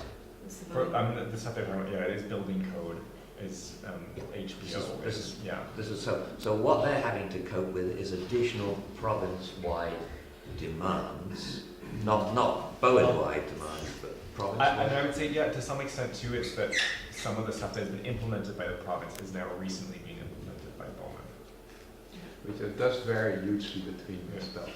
Yeah. Yeah. Even the same requirements. I think the point I'm trying to get is the stuff that the province has mandated, therefore we're going to have very little impact on that, or is the stuff that we can do to help, which would have an impact? You know, to what extent can we affect the simplification process if that's thought desirable? Well, I think, But I guess it goes into detail, maybe too much. Which we don't want, but is there an But element there's that a- we can do that? There's a big difference between how much you trust your own departments and how much you trust consultants. Because like there's tons of consultants, there's geotechnical engineers, there's environmental engineers, there's arborists, going on and on, right? If you trust what those people do, you just trust them, stamp it, you're done. It's like that. Actually, the moment, like for instance, the example, the district of North Vancouver, it has far more departments. The moment you submit something, it goes to all these different departments. All these people work on your application with all the best intentions, but it adds time, it adds complexity, it adds more communication, it adds more money. Mhm. But what I find is that a lot of bylaws are created for the best, with the best intentions. What I'm saying is to you, there's a difference. When Bowen Island was not incorporated, things were much simpler. If you look at Bowen Island now, it has a much larger bureaucratic system than in the past, which is just true. But all with the best intentions. But then you have to, I find your question a bit too general, you know? There's different ways you can address it. I mean, at the moment, in some municipalities, it's crazy. Like an engineer who has all the signs or for all the liability will submit something, and a municipality will override it. That doesn't make sense to me. Sorry, An engineer yes, or it has to consultant submit, yeah, sorry, I missed who the has last bit. all the liability Yeah. and does the work and Yeah. submits something with the intention that that is good work. Yes, Right. of course. At times, it's rejected by municipalities. In Vancouver, all the time. So I think that's worth Separate, looking at it's a that. separate- It's a separate thing. And one thing that came to my mind when we were talking with the trades was, and I'm just gonna use this as a loose example, the step code, right? So I don't know if you're familiar with it. It means we're getting more and more strict with our energy efficiency requirements. So, and I'm sure our inspector will work on this, but at some point, we're going to go tip over, and there's gonna be a date where Bowen's gonna say, okay, you have to comply to step 3 by X date. If we can help support our local builders, because again, 10 years ago, they were building, you know, what they were building, and it was good quality, I'm sure, but it does not meet the codes now. And it's onerous for our local builders to go and do the education in the city, and to do that, like, they don't have, I think, necessarily as much available information. So that was more what I got out of our meeting, but I think your points about the bureaucracy in municipal hall are also Yeah, valid. it's So out it's, I think that's worth looking at. The development process for sure is a Okay, good topic okay, to look and at. it's a slightly different point, but I think it's. It is a something different We're gonna point, have to but come to it's- grips with this at some point. Yeah, and again, Soon. it's an overarching topic, and I think there's going to be several things within it, different strategies that we can take to help streamline that. Yeah, okay. So I Yes, wanna make sure we captured what Fritz said though, so somewhere.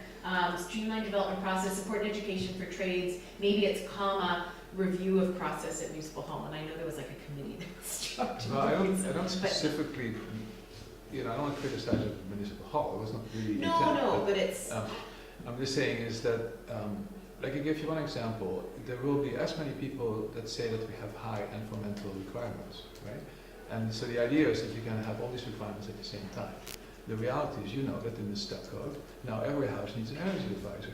We can't even find enough energy advisors, and it's another cost, and it slows it down. Yeah. But it's all with the best intentions. Every house needs an energy advisor. In Yeah. Vancouver, every house So needs an energy it's advisor. just somebody who does a model of it, you know, and assesses it. So again, it's just adding more and more, like, and I'll add that, I don't wanna take up too much time. Pretty much any job in West Vancouver that touches the cladding, whether it's a renovation or rebuilding, needs a building envelope engineer. Yes, So that's something that we didn't need years ago. So it's like all of these incremental costs. So we're not there yet, but it's something that we should, I get it. we I get should it. I get learn it. lessons from what other municipalities are doing maybe, and not, and avoid maybe some pitfalls as well. It's maybe something about complexity. Yeah, so avoid that. maybe that's what we Okay. run into. I think that's probably enough on that, unless Yeah. anybody has anything. So let's move along to the next one. I just wanted to check out the Yes. the streamlining development process. Are we thinking at all about pre-zoning, something like the community lands or parts of community? Okay, so yeah, let's put that as another Yes. strategic action, would be proactive rezoning, and I think that's Yeah, something you proactive, said, yeah. is proactive rezoning, which We've you been doing guys did. Yeah, we Done. just done it. So I think, but let's not stop, Yeah. right? I think that's a really good point, thanks, Roger. But then the broader way is to provide certainty. And that's just Yes. one example of providing And I certainty. think that's kind of what is under that RFP invitations, and maybe almost that RFP invitations could have like a thing before it that says, rethinking rezoning process or something like Yeah. that. That word certainty is gonna live with us through this whole It process. has to be Yeah. somewhere in there, yeah. So do you want me to put in, and do you want to put in methods, can we just put in certainty? So we have that word in there, because everybody talked, let's just put the word certainty in there. Yeah, provide certainty, great. Okay. So, yeah, let's keep going, we haven't got too much time. So next one, housing matrix. I feel like that one, I think it's simply create the housing matrix and then, No real objective here, just moving on. oh, development process. Sorry. No, that's okay. I think that's a good question. We can Let's come back. Yeah, let's come back to the overall objective there. I think for this housing matrix, the overall objective is to complete a housing matrix. Yeah, well, it's started, right? And then the strategic action, which I think we've already set, is having a working group session. What is the purpose of developing a housing matrix? Good question. I think it's maybe it's to identify gaps and opportunities. So I think housing matrix is actually a subcategory Okay. of, if you scroll up, the whatever it's, go down. So, it's a subcategory of, I think, innovative housing forms. Or Okay. there's an overlap Or between it's- the two of them. Oh, there's for sure an overlap, but I think it is its thing on its own. It's a topic on its own, and it's maybe also related to the housing needs assessment. Yeah. So it's sort of, it definitely Figure out overlaps. where the, because there's two things there then, Yeah, not three. okay. What do you mean, sorry, there's two things, not three? The housing assessment, the housing matrix, maybe they are together. Okay, Because they have to do with data and identifying categories and so on. Whereas the alternative housing part has more to do with encouraging. yeah. So housing needs assessment, maybe it should be, because the housing needs assessment is, and maybe a strategic action is what we've called the objective. Maybe the so do you want to copy that from the objective and put it in a strategic action? And maybe the overall objective is to identify gaps and needs Yes. in the housing, Yeah. housing on Bowen. Yeah. Does that make sense? Yes. Okay, so identify gaps and needs, for lack of some better words right now, for housing on Bowen. Yeah, for housing on Bowen. See, Something one like of that. them is need and the other one is solution, like the, Right, got that's it. the difference Yeah. between Yeah. the two. Yes, Yeah. yeah, that's great, and I think that's right, it's about identifying the gaps and the needs, and again, we can figure out some better words. And one of the strategic actions, Sorry, I deleted that, what was the? oh, no, that's okay, it's complete an annual housing needs assessment, which is one thing, and that's gonna be legislated, we have to do. And then I actually think you're right, we could move the matrix up into this as a strategic action. Yeah, okay. Yeah, so let's do that. Yeah, so So it's it's just just develop a housing. develop matrix. housing matrix. And then we lose that sub. we lose Yeah. that Now that the category. subtitle can go away. Yeah. Okay, great. So, yeah, let's continue down right there. Where we're at. Yeah, so I think just get rid of that. Thank you. Good work, Maureen. It's always nice to get rid of Yeah. work category, tidy that. That's the way it works, you get the tool, Yeah, and figure out the category. yeah. Yes. Okay, so I think so we haven't got our overall objective, but let's leave that for now. Short-term rental, I feel like we've got that. And what's next? Financials, okay, so integrated housing forms, so. Were we and gonna I'm put just that on the conscious- matrix? Wasn't it gonna be covered on the matrix? Well, It interesting, what do you depends on think? whether this is encouraging them as opposed to identifying them. Like, But- what do we need to do to But get? again, that is this one form of a solution, so if you make Yeah. it more something like housing solutions, you know, Yeah. and then you put that in as one of the Yeah. potential. Housing solutions. Let's yeah. call that, yeah, so let's do that, housing solutions. Sorry, we're changing this. Yeah, we're just gonna change the whole thing, housing solutions.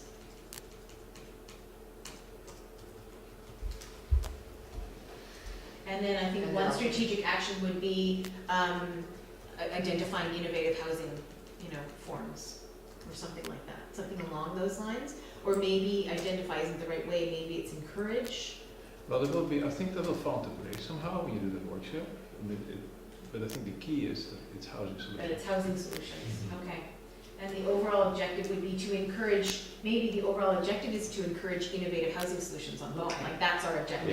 Yes. Is how do we encourage innovative housing solutions on Bowen? And so, after that, there might be some strategic actions that identify, Yeah. barriers. Oh, that's a great one. Identify barriers. Yeah, because right now, one of our barriers is that our bylaw says no trailer park. And that has certain connotations. And so it's like, well, how do we, address that? Yeah, Yeah, identify barriers. And I guess provide solutions, that's got a really broad strategic action, but I don't know what else to say at this point that's more specific than that. RFPs, EOS? Yeah, so that might be, okay, yeah, so maybe actually that might be in methods.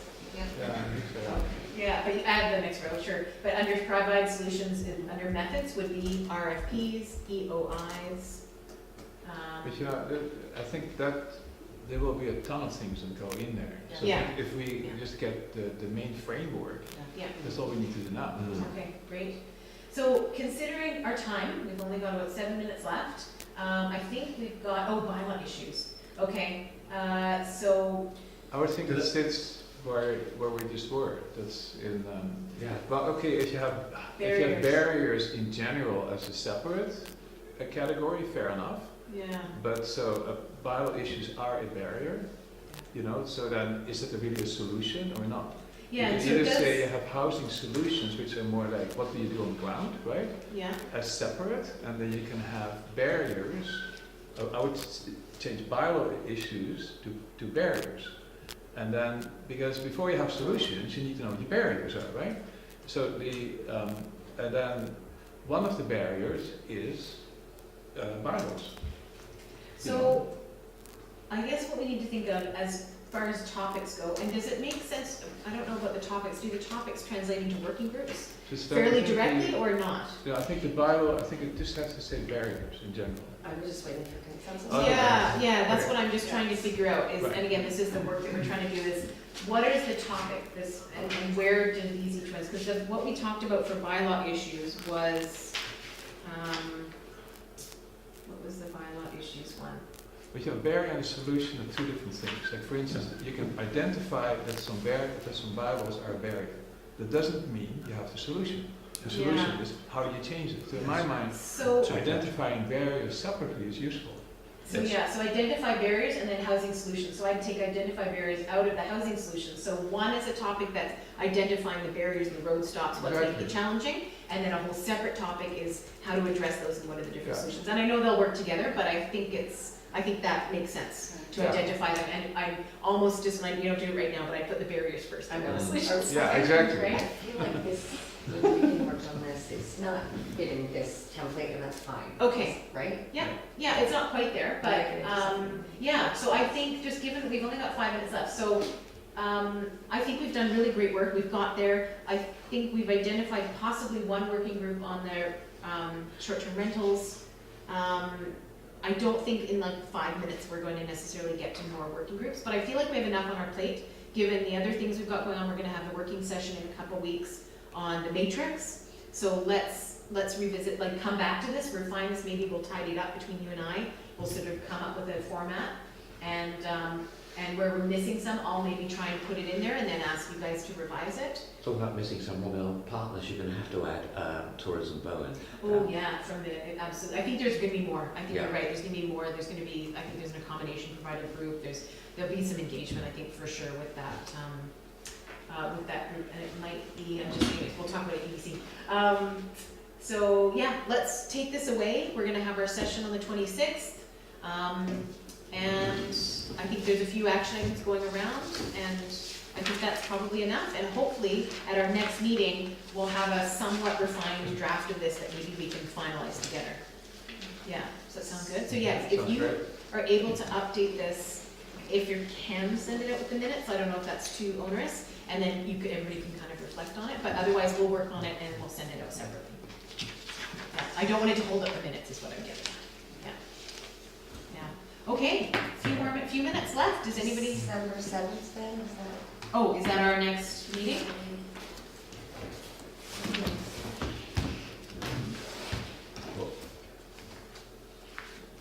December 7th. Let's see. Oh, okay. Does that work for people, the 7th? Yep. I'm good. Okay. I'm not, No? but that's okay. Okay. Are you able to come? Well, we've got something. Are you sitting with something else in your diary that I don't have? Yeah, but it is something else on my No, diary. yours, I perhaps should have said our diary. Or I didn't know what I'm. Yeah, no, I'm doing something else. Yeah, doing all Anyway, there's places I don't need to go on this meeting. Okay. Yeah, it looks. I've got it down at the moment. Just assuming I don't have it, I get robbed on the previous night. But no, it's all good. I'm going to say. Okay, so let's stick with that, Friday the 7th, and, great, and we'll go from there. Any final thoughts in our remaining 2 minutes? Thank you so much, everybody. And, great, hearing nothing, I will adjourn the meeting.